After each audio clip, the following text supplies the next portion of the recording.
It's time to check in with our media partners from the Voice of OC for an update on what's happening this week in Orange County government and politics. Here to talk about the issues in the news right now, we welcome the editor-in-chief for Voice of OC, Norberto Santana. Hi, Norberto. And thanks for having me. Norberto, just before Labor Day weekend, everybody found out that the Angels want a new stadium. What's in store?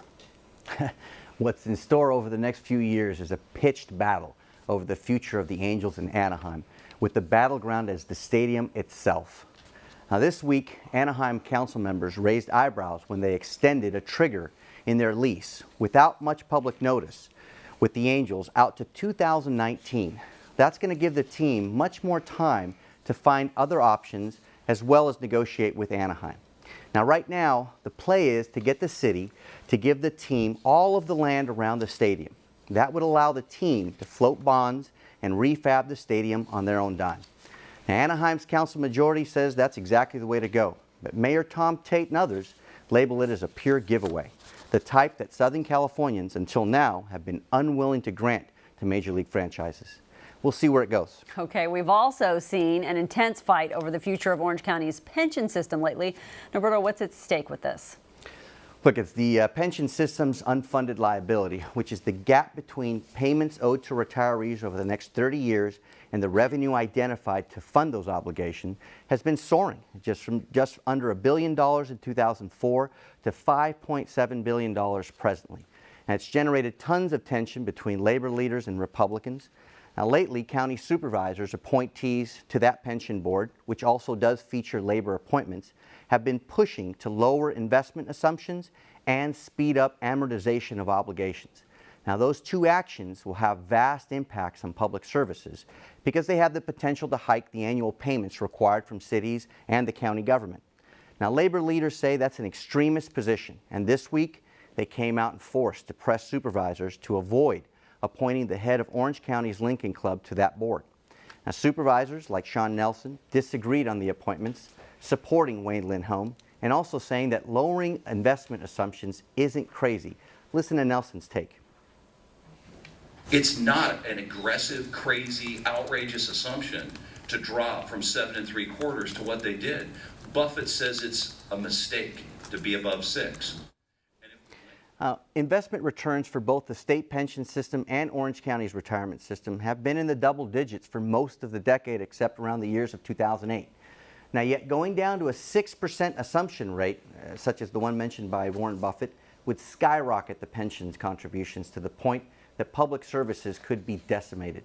Now that's an impact that many elected officials acknowledge needs to be balanced with the aim of paying off obligations as quickly as possible.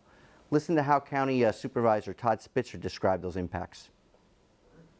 Those decisions may dissolve Stanton. It may dissolve the fire authority.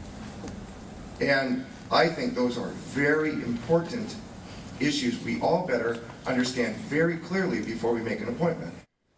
Okay, Norberto, in Garden Grove, a Vietnamese student group is facing off against city leaders balking at the $75,000 being charged to host the annual Tet Parade. What have your reporters found out?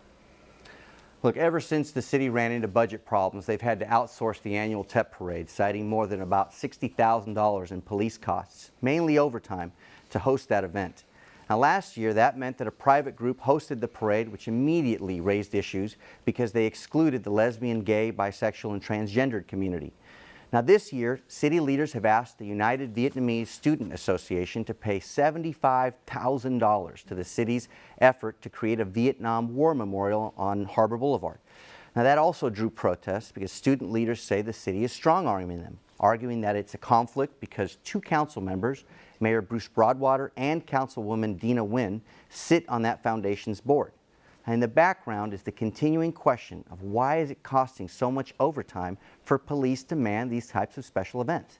That's something that other city leaders, such as those in Costa Mesa, have tried to address by simply getting police to alter their work schedules to avoid those kind of overtime costs. Okay, and speaking of Costa Mesa, it looks as if local police are looking into the accounting aftermath of the city's 60th anniversary party earlier this year. What have you learned with that? Indeed, for months there have been swirling questions over why local police seized the records of two employees involved in organizing the event and selecting vendors, like a catering company that's connected to Orange County GOP Chief Scott Baugh. Now, it's not clear what police are looking at or why they seized those records or under what authority, but what is clear is that this week city officials had to disclose the police investigation when Voice of OC requested records connected to Ba's company. The city officials had to cite exemptions under the Public Records Act that cover criminal probes. Now, police also sought records from the Daily Pilot, which also ran a story on that probe. All right, very good. Thank you so much, Norberto. For more on these stories and other political news throughout Orange County, go to voiceofoc.org.